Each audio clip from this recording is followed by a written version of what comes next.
Hey guys, welcome to Another World Audiobooks. I feel like it's been forever since I've actually gotten to talk to you guys.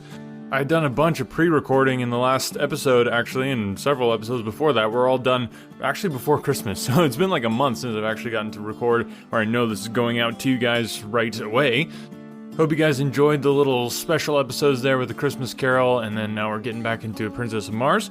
I'm so excited for this new year. I think there's a lot of good stuff in store for Another World Audiobooks, and I want you guys to be part of it. So if you haven't followed us on social media, you can do that on Twitter, Instagram, and Facebook, and all the links for that are down below in the show notes. And also, I just ask you to just spread the word. That is the most important thing, is just if you like this podcast, then chances are you know somebody else who would like it, and chances are they know somebody else who would like it, and that's how we grow. And I want to grow this podcast, make it bigger and better, so that I can bring you more episodes, more content, more often, and for longer episodes as well. So I'm just doing what I can right now because it's a labor of love, but the more you help the podcast grow, the more content I can bring you, and that's the goal. So without further ado, I give you the next couple chapters of A Princess of Mars. Chapter 18, Chained in Warhoon. It must have been several hours before I regained consciousness, and I well remember the feeling of surprise which swept over me as I realized I was not dead. I was lying among a pile of sleeping silks and furs in the corner of a small room in which were several green warriors, and bending over me was an ancient and ugly female. As I opened my eyes, she turned to one of the warriors, saying, "He will live, O Jed." "'Tis well," replied the one so addressed, rising and approaching my couch. "He should render rare sport for the great games." And now, as my eyes fell upon him, I saw that he was no Thok, for his ornaments and metal were not of that horde. He was a huge fellow, terribly scarred about the face and chest, and with one broken tusk and a missing ear. Strapped on either breast were human skulls, and depending from these, a number of dried human hands. His reference to the great games of which I had heard so much while among the Thoks convinced me that I had but jumped from purgatory into Gehenna. After a few more words with the female, during which she assured him that I was now fully fit to travel, the Jed ordered that we mount and ride after the main column. I was strapped securely to as wild and unmanageable a thoat as I had ever seen, and, with a mounted warrior on either side to prevent the beast from bolting, we rode forth at a furious pace in pursuit of the column. My wounds gave me but little pain, so wonderfully and rapidly had the applications and injections of the female exercised their therapeutic powers, and so deftly had she bound and plastered the injuries. Just before dark, we reached the main body of troops, shortly after they had made camp for the night. I was immediately taken before the leader, who proved to be the Jeddak of the hordes of Warhoon. Like the Jed who had brought me, he was frightfully scarred, and also decorated with a breastplate of human skulls and dried dead hands, which seemed to mark all the greater warriors among the Warhoons, as well as to indicate their awful ferocity, which greatly transcends even that of the Thoks. The Jeddak, Bar Komas, who was comparatively young, was the object of the fierce and jealous hatred of his old lieutenant, Doc Kova, the Jed who had captured me, and I could not but note the almost studied efforts which the latter made to affront his superior. He entirely omitted the usual formal salutation as we entered the presence of the Jeddak, and as he pushed me roughly before the ruler, he exclaimed in a loud and menacing voice, "I have brought a strange creature wearing the metal of a Thok, whom it is my pleasure to have battle with, a wild thoat, at the great games." "He will die as Bar Komas, your Jeddak, sees fit, if at all," replied the young ruler with emphasis and dignity. "If at all?" roared Dak Kova. "By the dead hands of my thoat, but he shall die, Bar Komas. No maudlin weakness on your part shall save him. Oh, would that Warhoon were ruled by a real Jeddak, rather than by a water-hearted weakling, from whom even old Doc Kova could tear the metal with his bare hands." Bar Komas eyed the defiant and insubordinate chieftain for an instant, his expression one of haughty, fearless contempt and hate, and then, without drawing a weapon, and without uttering a word, he hurled himself at the throat of his defamer. I never before had seen two green Martian warriors battle with nature's weapons, and the exhibition of animal ferocity which ensued was as fearful a thing as the most disordered imagination could picture. They tore at each other's eyes and ears with their hands, and with their gleaming tusks, repeatedly slashed and gored until both were fairly cut to ribbons from head to foot. Bar Comas had much the better of the battle, as he was stronger, quicker, and more intelligent. It soon seemed that the encounter was done, saving only the final death thrust, when Bar Comas slipped in breaking away from a clinch. It was the one little opening that Dakova needed, and hurling himself at the body of his adversary, he buried his single mighty tusk in Bar Comas's groin, and with a last powerful effort, ripped the young Jednak wide open the length of his body, the great tusk finally wedging in the bones of Bar Comas's jaw. Victor and vanquished rolled limp and lifeless upon the moss, a huge mass of torn and bloody flesh. Bar Comas was stone dead, and only the most Herculean efforts on the part of Dakova's females saved him from the fate he deserved. 3 days later, he walked without assistance to the body of Bar Comas, which, by custom, had not been moved from where it fell, and placing his foot upon the neck of his erstwhile ruler, he assumed the title of Jednak of Warhoon. The dead Jedak's hands and head were removed to be added to the ornaments of his conqueror, and then his women cremated what remained amid wild and terrible laughter. The injuries to Dakova had delayed the march so greatly that it was decided to give up the expedition, which was a raid upon a small thought community in retaliation for the destruction of the incubator, until after the Great Games, and the entire body of warriors, 10,000 in number, turned back toward Warhoon. My introduction to these cruel and bloodthirsty people was but an index to the scenes I witnessed almost daily while with them. They are a smaller horde than the Tharks, but much more ferocious. Not a day passed but that some members of the various Warhoon communities met in deadly combat. I have seen as high as 8 mortal duels within a single day. We reached the city of Warhoon after some 3 days' march, and I was immediately cast into a dungeon and heavily chained to the floor and walls. Food was brought to me at intervals, but owing to the utter darkness of the place, I do not know whether I lay there days or weeks or months. It was the most horrible experience of all my life, and that my mind did not give way to the terrors of that inky blackness has been a wonder to me ever since. The place was filled with creeping, crawling things.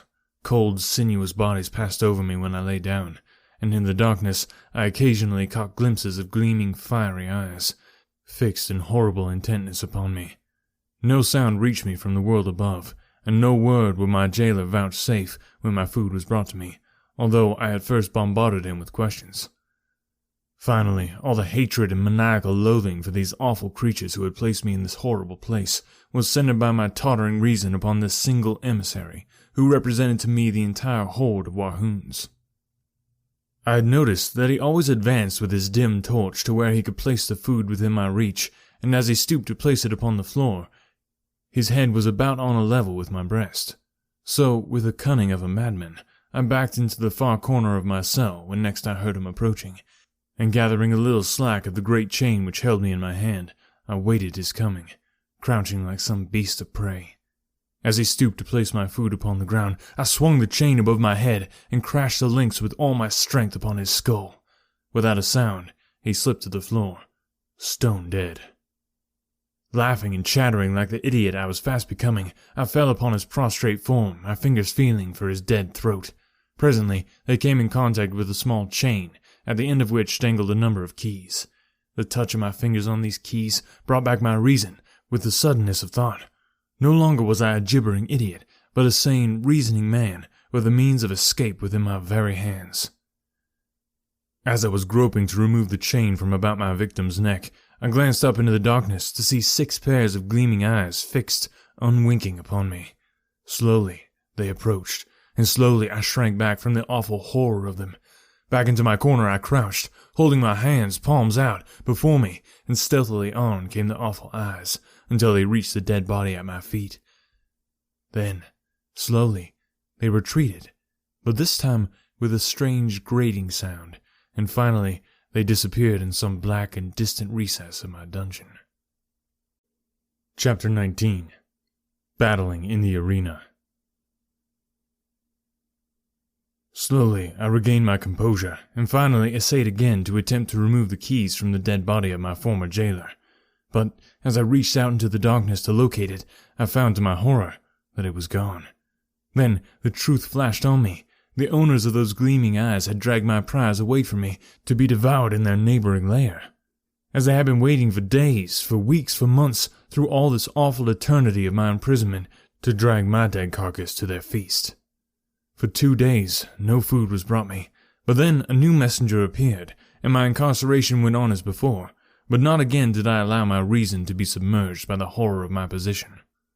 Shortly after this episode, another prisoner was brought in and chained near me.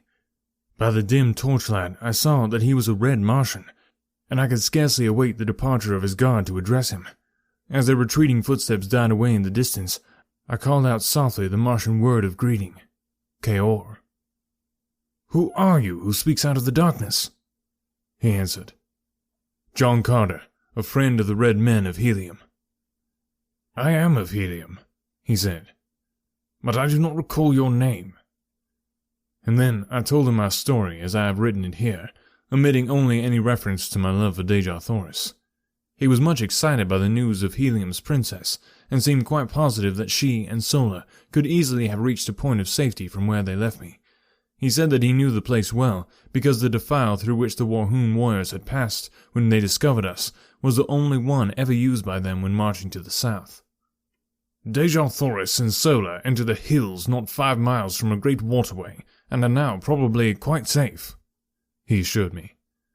My fellow prisoner was Kantos Khan, a Padwar, or lieutenant, in the navy of Helium.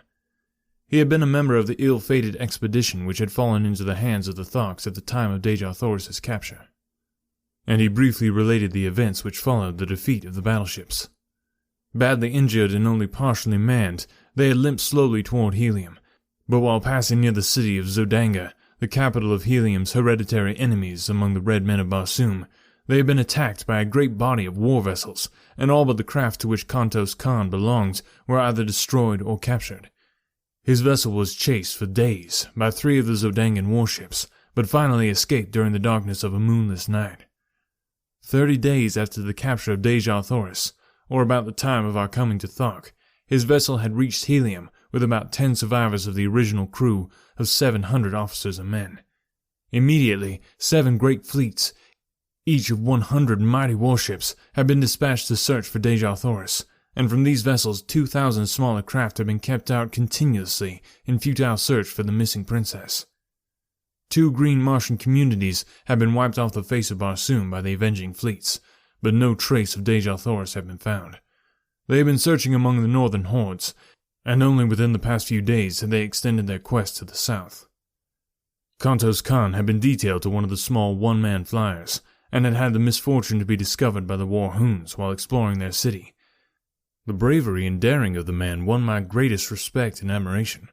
Alone, he had landed at the city's boundary, and on foot had penetrated to the buildings surrounding the plaza. For 2 days and nights, he had explored their quarters and their dungeons in search of his beloved princess, only to fall into the hands of a party of Warhoons as he was about to leave, after assuring himself that Dejah Thoris was not a captive there. During the period of our incarceration, Kantos Khan and I became well acquainted, and formed a warm personal friendship. A few days only elapsed, however, before we were dragged forth from our dungeon from the Great Games. We were conducted early one morning to an enormous amphitheater, which instead of having been built upon the surface of the ground, was excavated below the surface. It had partially filled with debris, so that how large it had originally been was difficult to say. In its present condition, it held the entire 20,000 Warhoons of the assembled hordes. The arena was immense, but extremely uneven and unkempt. Around it the Warhoons had piled building stones from some of the ruined edifices of the ancient city to prevent the animals and captives from escaping into the audience, and at each end had been constructed cages to hold them until their turns came to meet some horrible death upon the arena. Kantos Khan and I were confined together in one of the cages, and the others were wild Kalots, Thoats, mad Zitidars, green warriors, and women of other hordes, and many strange and ferocious wild beasts of Barsoom which I had never before seen. The din of their roaring, growling, and squealing was deafening, and the formidable appearance of any one of them was enough to make the stoutest heart feel grave forebodings. Kantos Khan explained to me that at the end of the day one of these prisoners would gain freedom, and the others would lie dead about the arena. The winners in the various contests of the day will be pitted against each other until only 2 remained alive, the victor in the last encounter being set free, whether animal or man. The following morning the cages will be filled with a new consignment of victims, and so on throughout the 10 days of the games. Shortly after we had been caged, the amphitheater began to fill, and within an hour every available part of the seating space was occupied. Dak Kova, with his jeds and chieftains, sat at the center of one side of the arena upon a large raised platform. At a signal from Dak Kova, the doors of 2 cages were thrown open, and a dozen green Martian females were driven to the center of the arena. Each was given a dagger, and then, at the far end, a pack of 12 callets, or wild dogs, were loosed upon them. As the brutes, growling and foaming, rushed upon the almost defenseless women, I turned my head that I might not see the horrid sight. The yells and laughter of the green horde bore witness to the excellent quality of the sport, and when I turned back to the arena, as Kantos Khan told me it was over, I saw 3 victorious carts, snarling and growling over the bodies of their prey. The women had given a good account of themselves. Next, a mad Zitadar was loosed among the remaining dogs, and so it went throughout the long, hot, horrible day. During the day, I was pitted first against men and then beasts, but as I was armed with a longsword, and always outclassed my adversary in agility and generally in strength as well, it proved but child's play to me. Time and time again, I won the applause of the bloodthirsty multitude, and toward the end there were cries that I be taken from the arena and be made a member of the hordes of Warhoon. Finally, there were but 3 of us left, a great green warrior of some far northern horde, Kantos Khan, and myself. The other 2 were to battle, and then I to fight the conqueror for the liberty which was accorded the final winner. Kantos Khan had fought several times during the day, and like myself had always proven victorious, but occasionally by the smallest of margins, especially when pitted against the green warriors. I had little hope that he could best his giant adversary, who had mowed down all before him during the day. The fellow tottered nearly 16 feet in height, while Kantos Khan was some inches under 6 feet. As they advanced to meet one another, I saw for the first time a trick of Martian swordsmanship, which centered Kantos Khan's every hope of victory and life on one cast of the dice, for as he came to within about 20 feet of the huge fellow, he threw his sword arm far behind him over his shoulder, and with a mighty sweep hurled his weapon's point foremost at the green warrior.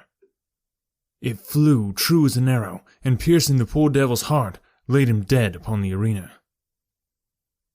Kantos Khan and I were now pitted against each other, but as we approached to the encounter, I whispered to him to prolong the battle until nearly dark, in the hope that we might find some means of escape. The horde evidently guessed that we had no hearts to fight each other, and so they howled in rage as neither of us placed a fatal thrust. Just as I saw the sudden coming of dark, I whispered to Kantos Khan to thrust his sword between my left arm and my body. As he did so, I staggered back, clasping the sword tightly with my arm, and thus fell to the ground with his weapon apparently protruding from my chest. Kantos Khan perceived my coup, and stepped quickly to my side. He placed his foot upon my neck, and withdrawing his sword from my body, gave me the final death blow through the neck, which is supposed to sever the jugular vein. But in this instance, the cold blade slipped harmlessly into the sand of the arena. In the darkness which had now fallen, none could tell but that he had really finished me. I whispered to him to go and claim his freedom, and then look for me in the hills east of the city, and so he left me. When the amphitheater had cleared, I crept stealthily to the top, and as the great excavation lay far from the plaza, and in an untenanted portion of the great dead city, I had little trouble in reaching the hills beyond. Alright, thanks guys for listening today. I really appreciate you tuning in and being such a loyal listener to the podcast. I'm, like I said, very excited about this coming year, and I want you guys to be a part of it and engaged with it, so go ahead and follow us on social media, get engaged with when I post stuff. I'm always asking listeners if they can just give me some input, like what do you like, what do you not like. I'd love to hear from you. It would literally make my day, make my week, probably make my month. So if you guys want to reach out, all the ways to do that are down below, and remember, just share the podcast with somebody that you know who would love a free audiobook. We'll talk to you next time.